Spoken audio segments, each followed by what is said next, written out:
കഴിഞ്ഞ വർഷത്തേതിന് സമാനമായി എന്ന് തന്നെ പറയാം. എന്നാൽ കുറച്ച് വ്യത്യസ്തമായി, കുറച്ചുകൂടി ആൾക്കാരെയും കുറച്ചുകൂടി സുഹൃത്തുക്കളെയും ഒക്കെ ചേർന്ന് ഇത്തവണയും ഞങ്ങളൊരു യാത്ര പോയി. മറ്റെവിടേക്കുമല്ല, നമ്മുടെ സ്വന്തം മുത്തപ്പൻ്റെ ആരൂഢ സ്ഥാനത്തേക്ക്, കുന്നത്തൂർ പാടിയിലേക്ക്. ഞങ്ങളുടെ യാത്ര എന്നും സന്തോഷകരമാകാറുണ്ട്. ഇത്തവണയും അത് സാധിച്ചു എന്ന് തന്നെയാണ് എൻ്റെ വിശ്വാസം.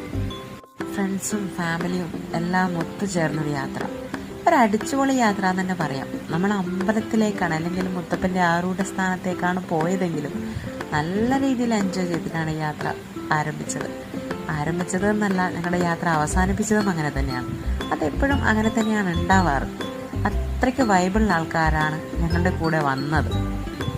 പ്രായഭേദമന്യേ കൊച്ചു കുട്ടികൾ മുതൽ മുതിർന്ന ആൾക്കാർ വരെ ഒരുമിച്ച് ആഘോഷിച്ചൊരു യാത്ര. മുത്തപ്പൻ്റെ അടുത്ത് എത്തിയപ്പോൾ ഒരേ സമയം നമുക്ക് എല്ലാം കാണാൻ സാധിച്ചു എന്നതാണ് പ്രധാന കാരണം. നമ്മുടെ ലക്ഷ്യം മുത്തപ്പൻ്റെ ആരൂഢ സ്ഥാനം ഒന്ന് തൊഴുക എന്നത് മാത്രമായിരുന്നു. അതവിടെ സാധ്യമായി. അതിനുശേഷം കുറച്ച് അവിടെ സ്പെൻഡ് ചെയ്ത് അവിടുത്തെ കുറച്ച് കാഴ്ചകളൊക്കെ കണ്ട് ഞങ്ങൾ നാട്ടിലേക്ക് മടങ്ങി. ഞങ്ങൾ എല്ലാവരും പോകുന്ന യാത്രയ്ക്ക് തുടക്കവും ഒടുക്കവും ഉണ്ടാവാറില്ല. അത് പറയാൻ കാരണം, എങ്ങനെയാണോ തുടങ്ങിയത് അതേ വൈബോട് തന്നെയാണ് ഞങ്ങളുടെ യാത്ര അവസാനിക്കാറുമുള്ളത്.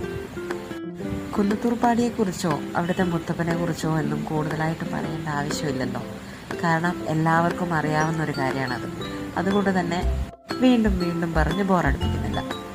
കാഴ്ചകൾ ഒത്തിരി ഉണ്ടെങ്കിലും എല്ലാത്തിനും ഒടുവിൽ ഞങ്ങളുടെ മടക്കയാത്രയും തുടക്കയാത്രയും ഒക്കെ ഞങ്ങൾക്ക് സമ്മാനിച്ചൊരു വൈബുണ്ട്. അത് ഞങ്ങളുടെ ബസ്സിലെ എൻ്റർടൈൻമെൻ്റാണ്. ഒന്ന് കണ്ടു നോക്കൂ.